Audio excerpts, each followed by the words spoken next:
Hello, I'm John Weeks, and here is your Cop26 roundup from the Evening Standard. It was supposed to end today, but it looks like talks may continue for some time at Cop26 in Glasgow. The final draft of the deal that could be agreed at the climate talks appears to have watered down its push to cut out fossil fuels. Wording in the draft was changed from calling on countries to accelerate the phasing out of coal and subsidies for fossil fuels to phasing out unabated coal power and inefficient subsidies for fossil fuels. That means coal power that doesn't make use of special carbon capture technology to cut down on emissions. Now, in his informal stock-taking speech this afternoon, Cop26 President Alok Sharma said he still hoped to end COP today and urged negotiators to come up with solutions. We have made a lot of progress.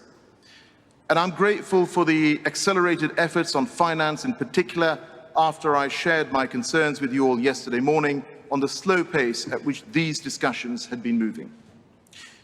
But as you can see, the texts that have been put forward are not yet totally clean.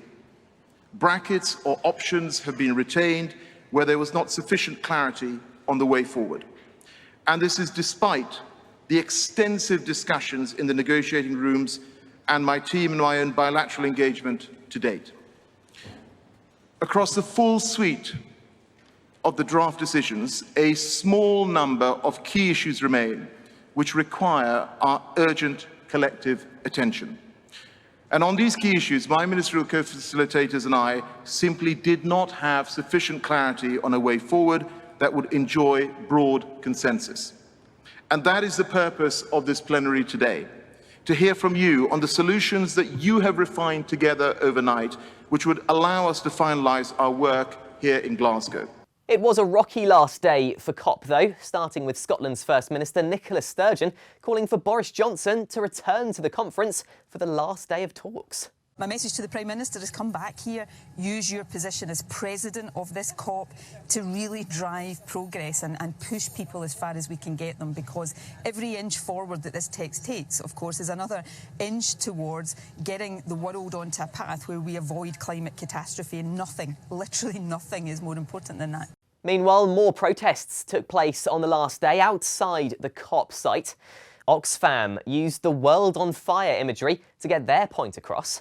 Meanwhile, the Glasgow Actions Group used artwork to urge leaders to choose between fossil fuels and climate justice. We've got one day left in COP26, and we have seen that fossil fuels are in the text, which is a big step forward, but no world leader is going to be able to call this conference a success unless they make a real plan for phasing out fossil fuels and put that in the text.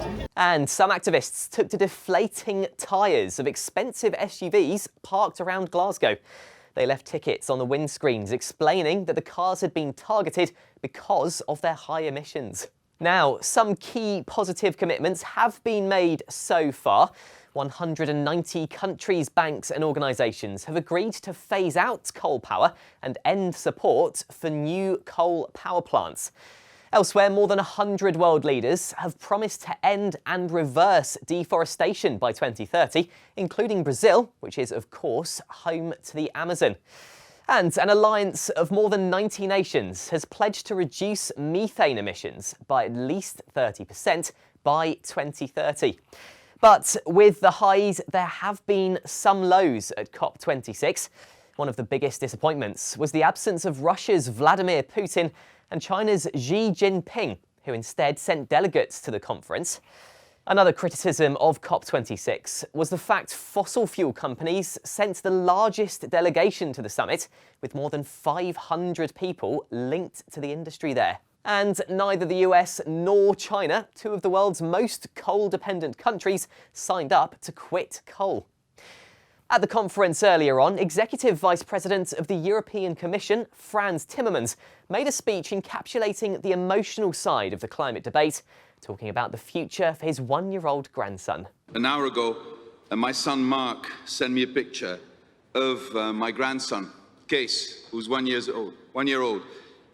I was thinking, Kees will be 31 when we're in 2050.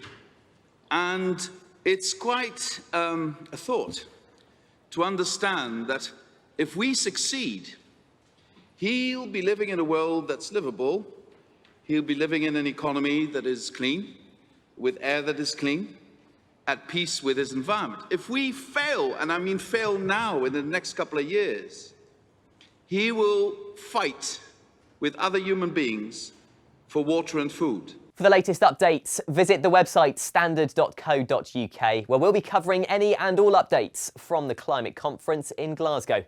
That's it from the Evening Standard Cop26 update. Come back for more news and reviews.